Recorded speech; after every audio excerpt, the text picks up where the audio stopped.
Welcome to this explainer, where we're going to take all that medical anxiety and turn it into actionable readiness. We're building your ultimate packed bag for family health emergencies. If you've ever felt completely overwhelmed trying to navigate the medical system for a loved one, well, you are absolutely in the right place. Today, it's all about how to walk into literally any medical situation totally prepared. So here's our game plan for today. We'll quickly run through the 2 a.m. emergency, mastering the doctor visit, asking the right questions, demystifying the MOCA test, tracking medications, and finally, building that go folder. All right, let's jump right into Section 1, the 2 a.m. emergency. Let's start right at our destination, which is a 2 a.m. medical emergency. I want you to picture two very different ways this can play out. On one hand, you've got a family standing in a chaotic ER hallway. They're scared, they're exhausted, frantically digging through their phones trying to remember medication names and calling siblings who just aren't picking up. Now, picture the second family. It's the exact same time, the exact same emergency. But on their way out the door, they grabbed a single folder. They hand it to the ER nurse, and absolutely every answer that nurse needs is right inside. The nurse actually looks at them and says, "Wow, I wish every family had this." The only difference between those two nights, a folder that took maybe 30 minutes to build on a calm Tuesday afternoon. Which brings us to Section 2, mastering the doctor visit. To achieve that calm 2 a.m. readiness, we really have to reverse engineer our tools, starting with mastering the standard 15-minute doctor visit. Think of this like a road trip: packing, driving, and unpacking. Before the visit, write down your top 3 concerns. Not 10, just 3, and put the most important one first. Never ever save your biggest worry for the very end when the doctor's hand is literally on the doorknob. During the visit, bring an extra set of ears and have one person actively taking notes on their phone. Trust me, you will not remember it later. Nobody does. And after the visit, while you're still sitting in the car, just write a simple 3-line summary of what the doctor said and what happens next, and text that to the family group chat. You know, the most crucial thing during that visit is to use this absolute magic sentence whenever something is unclear. Can you explain that like I'm not a doctor? Write that down, use it, because no good doctor is ever going to be offended by it. In fact, they really appreciate it when you help them communicate better.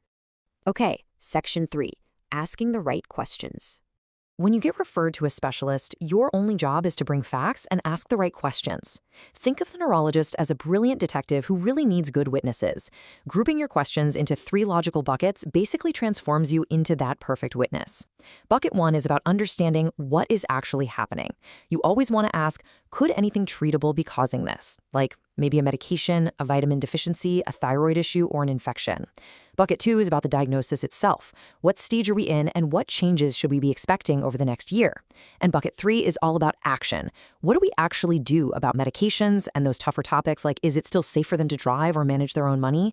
Getting these answers on the record protects your whole family later. Make sure you ask this next question word for word. What should we put in place now while my loved one can still participate in decisions?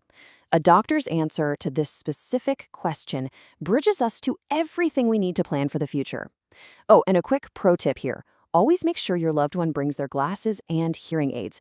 You'd be totally amazed how many so-called memory problems get worse in a doctor's office just because the patient couldn't actually hear the questions being asked. Moving right along to Section 4, demystifying the MOCA test. A really big part of those specialist visits is the MOCA test. It's a 10-minute paper and pencil quiz checking memory and language. Now, this often terrifies families, so let's completely strip the fear away from this number. The test is scored out of 30 points, and 26 or higher is generally considered normal. It plays fair, too. An extra point gets added if the person had 12 or fewer years of schooling. It checks everyday things like drawing a clock, naming animals, or remembering 5 words. No needles, no machines, no trick questions. The biggest takeaway here is that this test is a flashlight. It is not a verdict. A low score doesn't automatically mean dementia. Things like hearing problems, anxiety, a bad night's sleep, or just being super nervous in the room can easily lower a score. And that is exactly why you must never, ever coach or practice beforehand. If you practice the answers, that flashlight shines on the wrong spot, the doctor sees a fake picture, and your loved one gets the wrong kind of help. Just let the test be honest. Tell your loved one it's exactly like checking blood pressure, but for the brain. All right, Section 5, tracking the medications. We have to organize the single most critical element of daily care, which is tracking medications. Dangerous pill mix-ups can actually mimic dementia symptoms, so you really need a one-page medication tracker. Think of medications like ingredients in a recipe. If you've got 8 ingredients coming from 3 different doctors and 2 different pharmacies, well, that's a recipe for a disaster if nobody is looking at the whole list. Your tracker needs to include everything: prescriptions, aspirin, vitamins, even those over-the-counter melatonin gummies. Having the start date is especially vital. It helps a doctor see if sudden confusion maybe started right after a new pill was introduced. You can easily build this into a completely foolproof system by sticking to 3 simple habits. First, bring the printed tracker to every single appointment and hand it directly to the doctor. Second, update it the exact same day anything changes. Actually, scratch that. Update it the minute you get home. An out-of-date tracker is a recipe with the wrong ingredients. And third, take this list to your pharmacist for a free review. Ask them to check for any interactions. Pharmacists are literally the most underused experts in America, and this service costs absolutely nothing. Finally, Section 6, Building Your Go folder. We've built all the individual tools, so now let's assemble the physical grab-and-go bag. Think of this like a diaper bag, but for a health emergency. You need your up-to-date medication tracker. You need a medical summary of past diagnoses and surgeries written in plain English. Add a doctor directory with names and numbers. Throw in photocopies of the front and back of their insurance cards and a photo ID. Include copies of the healthcare proxy and HIPAA forms, plus an ordered emergency contact list of exactly who to call.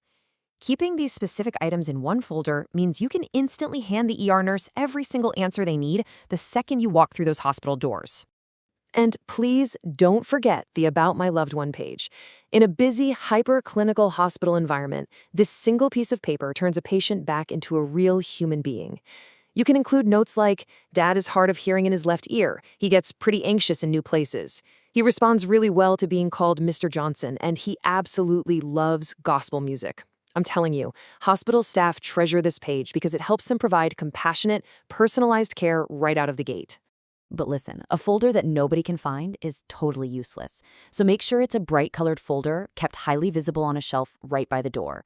Tell every single family member where it lives.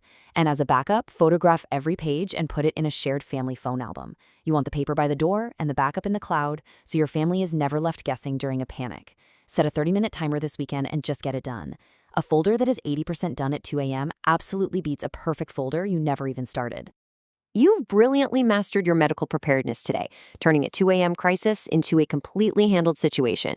But I want to leave you with one final, pretty provocative thought to consider. You're packed for the medical emergency, for sure, but what happens when the unpaid bills, the missed insurance renewals, and the missing bank accounts hit? Are you prepared for a financial emergency?